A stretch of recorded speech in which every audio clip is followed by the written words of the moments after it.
Nadie debería sentir que la atención médica está fuera de su alcance.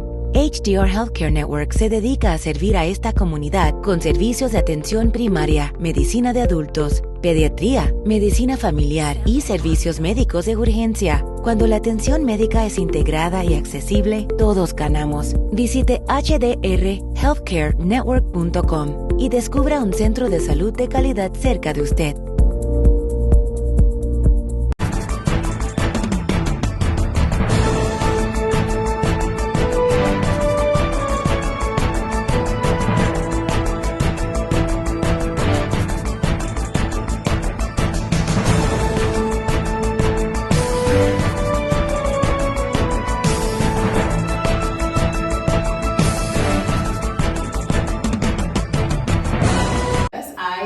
Privileged to have a good friend here who is running for the New York State Senate, 33rd District as it was changed, right? So welcome Angel Vasquez to this wonderful program. Thank you for having me. And I am just excited that you're running for this district. I want you to say a little bit about you. I know you're an immigrant that came from the Dominican Republic at 4 years old, but that your parents really worked themselves up the ladder and gave you an amazing example.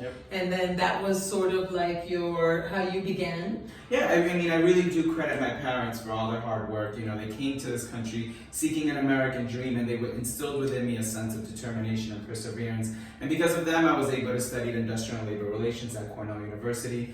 It was in my studies of industrial and labor relations that I found a passion for public service. After graduating, I became a middle school teacher. I taught 7th grade reading and 8th grade Socratic seminar. And while in the classroom is where I came to also realize that a lot of the systemic barriers that hold back our students are made by decisions in government. However, people that sit in positions of government do not necessarily have the lived experience of an immigrant student whose parents are working 2 or 3 jobs, or whose parents don't speak English to help them out with their homework. But that's my story. And so I decided that I needed to take a path in public policy so that I can work towards breaking down some of those systemic barriers for our students. So I came back to New York and I studied at Columbia University, where I got my master's in public administration.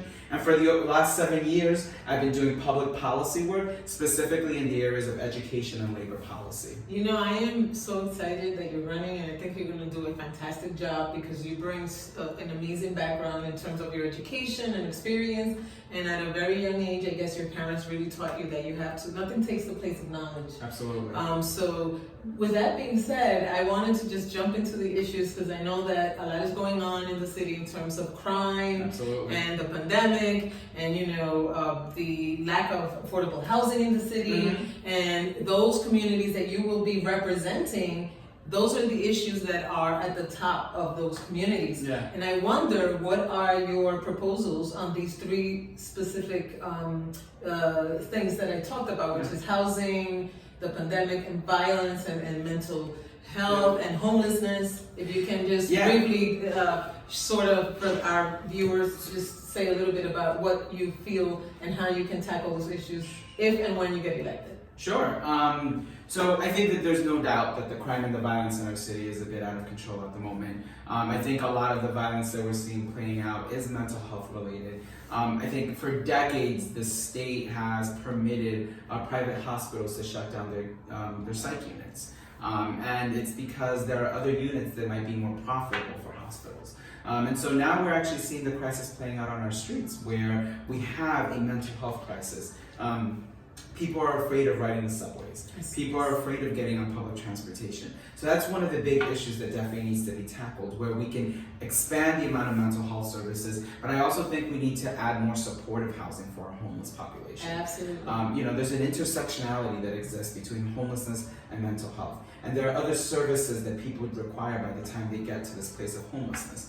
And so supportive housing can be a space where people are provided a permanent roof, but also get the additional services that they really truly need in order for them to get themselves back into a space where they can be productive members of our society, and they can work again and hopefully find their way toward permanent housing where they don't necessarily need all the additional supportive services. Absolutely, and it's to your point, I think you alluded to that, where you have like a one-stop shop kind of model where everybody gets the services that they need. But let's move on now to crime and the guns that are coming from other states and the violence in the city.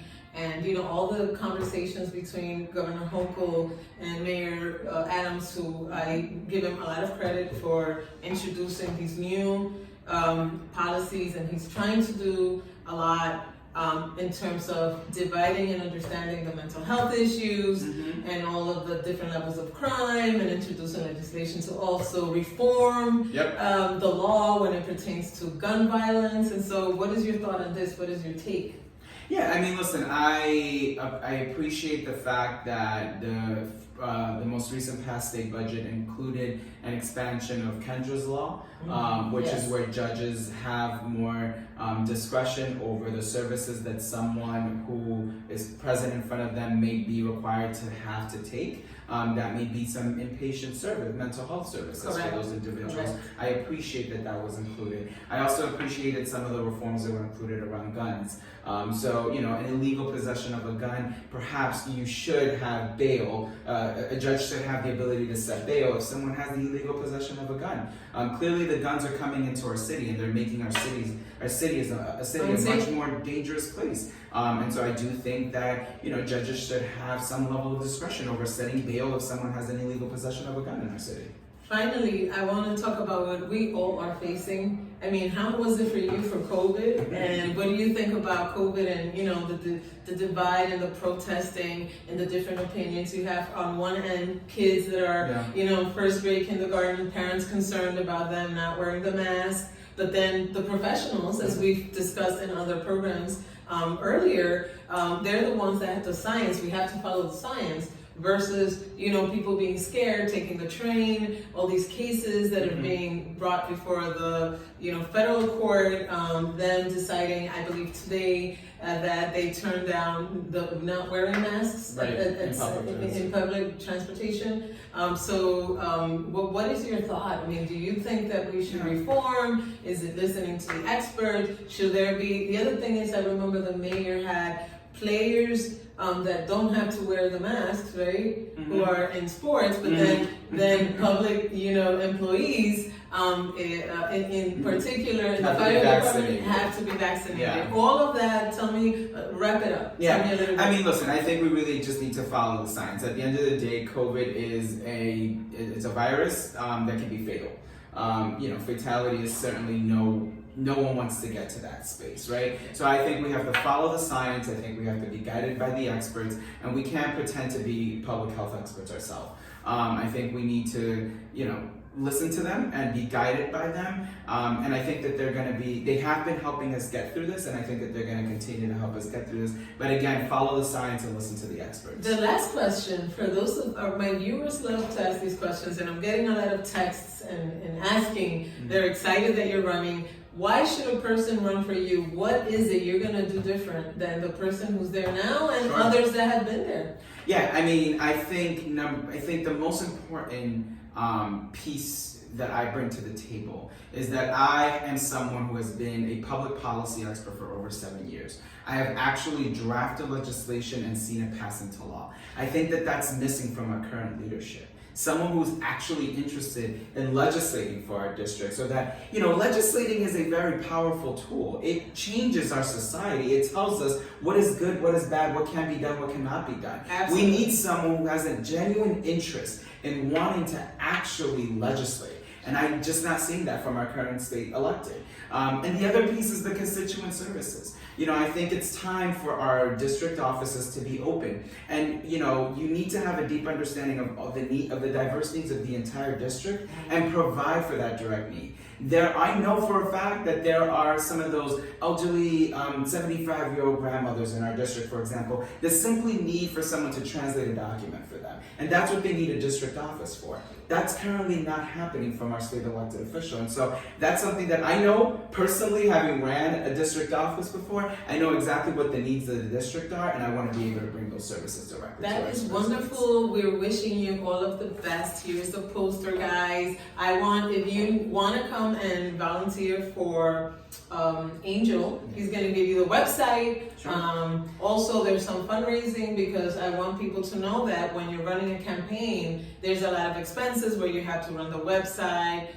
You have to also get the literature out. In addition to that, yes, you have some volunteers, but there's a lot of work to be done, and a lot of people need to get paid, and this is going to be for a great cause. Absolutely. And do we have matching funds in this campaign? So the state does not have matching funds. No, like the city. Not like the city yet. But, you just simply visit VasquezForSenate.com if you'd like to volunteer or if you'd like to contribute to the campaign. Again, that's VasquezForSenate.com. ¿No tienes seguro médico? El plan de descuentos del Centro Médico de la calle 181 te puede ayudar. Llama al 347-756-6000 para más información.